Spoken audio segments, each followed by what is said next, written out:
All right, Tyler Chase Butler, I'm going to need y'all to go ahead and free this man. For those of you who do not know, a Virginia man was charged with murder after authorities say he shot a high school teen who he believed was trying to break into his house, though the surviving teens claimed they were filming a ding-dong ditch prank for TikTok. Tyler Chase Butler, 27, was charged with second-degree murder in the shooting death of 18-year-old Michael Bosworth Jr. The Spotsylvania Sheriff's Office said Butler also faces charges of malicious wounding and 2 counts of use of a firearm in the commission of a felony. Okay, so what this article does not say is this incident happened at 2 a.m. at night. Since when is Ding Dong Ditch played at 2 a.m. at night?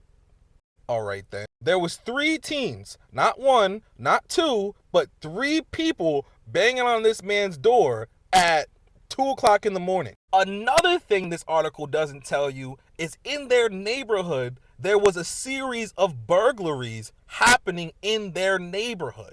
Is it starting to sound fishy to y'all? It sounds fishy to me. Roles reversed. I know me as a black man, if I go with 2 of my friends to a white man's property at 2 o'clock in the morning, the likelihood of us being shot is a very, very high chance. As far as I'm concerned, this man was protecting his home at 2 o'clock in the morning in the neighborhood that was having burglaries. There are literally police officers that are supposedly trained professionals that have shot and killed people in broad daylight just for them reaching or speaking or whatever the reasons being, but it's been in plain daylight. And their punishment, if any, in many cases, is the possibility of them being suspended from their job or possibly losing their job, not being charged or convicted of murder. This is a man, he's not a police officer. It wasn't in plain daylight. It was at 2 o'clock in the morning, and he was on his property. Like I said, free Tyler Chase Butler. Y'all let me know what y'all think in the comments. Okay, so does anyone know what black fatigue is? This woman is gonna explain it for us. Black fatigue is real. I think society as a whole is there. We are just so unbelievably fed up with the ghetto ratchet behavior, entitlement, the victimhood, camaraderie, animalistic. This is why people have black fatigue. I'm sick and tired of opening up TikTok and seeing brawls on cruise ships, brawls in the airport, like literally the most ghetto behavior. We're tired. And this is in response to the Shiloh Hendricks girl calling the 5-year-old autistic black boy the N-word repeatedly. And what's funny is the original meaning of black fatigue is a term describing the physical, emotional, and psychological toll that racism, discrimination, and the constant need to assert black identity and dignity takes on individuals. It's a cumulative state of exhaustion and weariness resulting from the ongoing struggle against systematic and individual acts of racism. So once again, certain white people have found a way to take the pain and the struggle away from black people and use it against them in such a weird way. This is so familiar to when black people were being killed on camera in 2020 by police, by people with random white people, whatever the case may be, is back to back to back.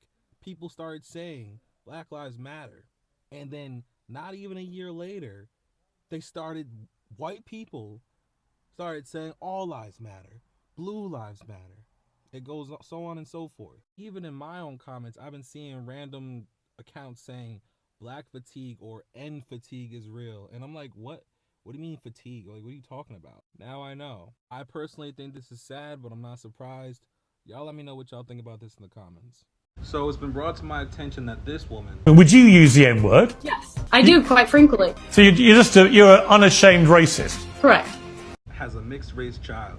So not only does she say the N-word, admit to being unashamedly racist, she also has a black child at home. This is why I don't like to speak on things on this particular nature as a black man, because it is exhausting. But I know it's important and somebody has to. This woman went on live national television and admitted that she is a racist. This black child, because that's what the child is, deserves to be taken away from their racist mother. The only time you'll hear me saying a child needs to be taken away from the parent is if the child is in a dangerous environment. And that is exactly what being a black child of a racist mother is. If a child's parent is publicly dealing with addiction, publicly abusing the child, publicly neglecting the child, etc., people are going to step in and take that child away from that parent. This should be no different. If anything, we don't even know all the different possibilities that could occur from this black child having such a racist mother. And if this was a black parent who had adopted a Jewish child and proclaimed different hate against Jews, I don't think there would be a hesitation on taking that hypothetical child away from that hypothetical parent. So before anything happens to this child at the hands of this racial parent, or the child is put in a terrible situation, it's time to get that child a better home. Y'all let me know if you agree or disagree in the comments.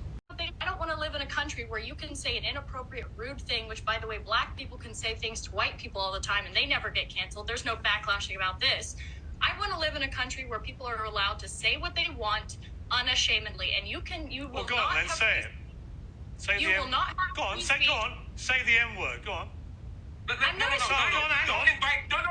No. I don't want you to invite this woman to say a racially harmful term in front of me, because I'm the only on here. So if she says it, I'm the victim of it. So please don't invite her for ratings to call me the N-word, because that's basically what it's going to be. There's a bunch of white people up here, one Uncle Tom on the left here, and to ask her to say the N-word while I'm here is ridiculous. You would not sit here with a Jewish person and say, please use a Jewish slur in front of this Jewish. It's ridiculous. I understand you don't have any bad intent, Pierce. I understand what you're trying to do. But we already know she's racist, and I don't want to invite a racial harm to me. I hear you, and I accept that, and we'll leave it there. Now, some people in the comments did say that they wanted Mark to let her say it, say the N-word, but I understand why Mark didn't want her to say the N-word, because that wouldn't have been okay. Like he said, that wouldn't have been okay if it was a Jewish man up there and was saying something racial towards Jewish people.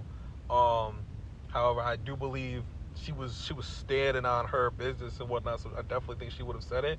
And I think it was risk versus reward, and I think the reward for her would have been more than the risk was. Yeah, she may have lost her job, but she probably would have gotten so much support from that demographic. You see Shiloh Hendricks now raising like $1 million for calling a little black boy the N-word and whatnot. So I think she definitely would have said it. But like I said, some people say that Mark should have let her say it. What do y'all think? Let me know. Why would you want to support a white racist? Because I want to support free speech, and you cannot have free speech in a country. Yeah, that's fine. You can support free speech, but you also have to be accountable for what you say. Would you use the N-word out of interest? Yes. You would? I do, quite frankly. You use the N-word quite frequently. Well, why? Other than the fact you're a despicable racist. Are you? Some would say I am. I guess according to the ADL, I'm a white supremacist. I'm a neo-Nazi. Yeah, well, if you use the N-word repeatedly, you are a racist, then, are you?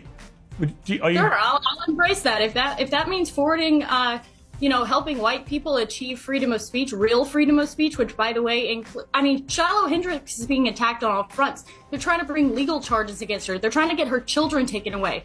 So you were saying Carmelo Anthony, it doesn't matter. That's a different Sorry, but just to be thing. clear, you just said to me you use the N-word regularly. In what context? Right. Do you use it with black people? Yes, if it's appropriate. When would it be appropriate to use the N-word? When would it be appropriate? Anytime I feel like it. So you're an unashamed racist. Correct. Well, do you understand that makes you a despicable human being?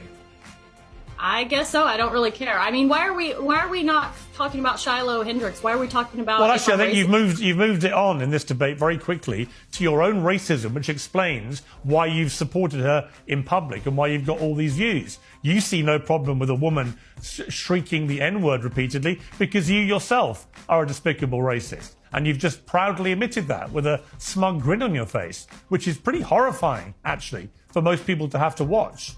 And shame on you. You're entitled to do it, and I'm entitled to call you despicable. Yeah, So obviously it's crazy in 2025 that racism is still around, still like clearly alive and well.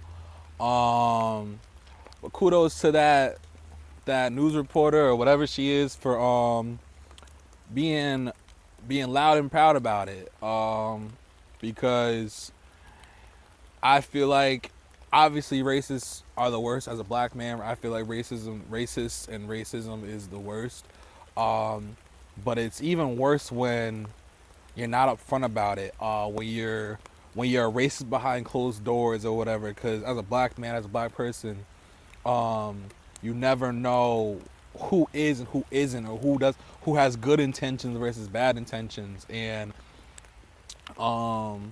but not to really give her props, because obviously she's an awful person, and she's co-signing Shiloh Hendricks, who is a grown white woman who felt the need to call a 5-year-old black child, autistic child, the N-word multiple times at a park and whatnot.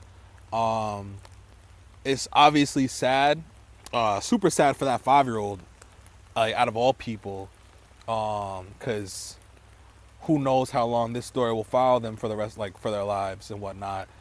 But it's really insane. It's insane because white people like that feel like they don't have free speech, they don't have right to bear arms or whatever the case may be, but they don't even think for a second that black people can't even exist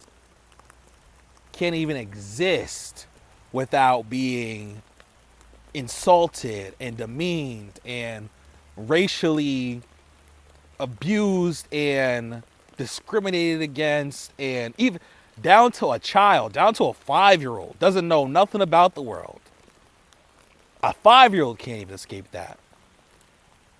But what those types of white people are so privileged that they feel like because they should not say historically one of the worst words in American history, they feel like that is oppression, some type of oppression to white people. It is mind-boggling. It is truly mind-boggling. I hope the audio hasn't messed up, but it is mind-boggling that those people still exist. Like, it's 2025, and those people exist, and I believe in large numbers. Like, it's not just that woman. That woman was just brave enough or didn't care, unashamed enough to say it on national television. But she's not the only one. She's not. There's tens of 20s of thousands of people, probably even millions of people in America that subscribe to that narrative, to that rhetoric and whatnot. And it's sad because it shows that we're really not moving forward as a people. We're really just, I don't even know. Some people just truly have hatred for other people simply for being a different color than they are. It's the dumbest thing in the world. And no matter, we've had a black president, we've had a black vice president, we've had black senators and astronauts and doctors and all type, like the top athletes, like actors, whatever category it is. And it's not enough. It's still not enough for people to not have their disgusting views of an entire race of people. And I think, and it's unfortunately, I feel like there are some black people that are so normalized to it that they don't even care. Some black people also subscribe to the racism. Like, it's so all over the place. Like, it's It's literally like a disease that has been in America or in the world, and it continues to infect people. But I don't know. It's pouring out here, so I'm gonna get inside. But y'all let me know what y'all think of that.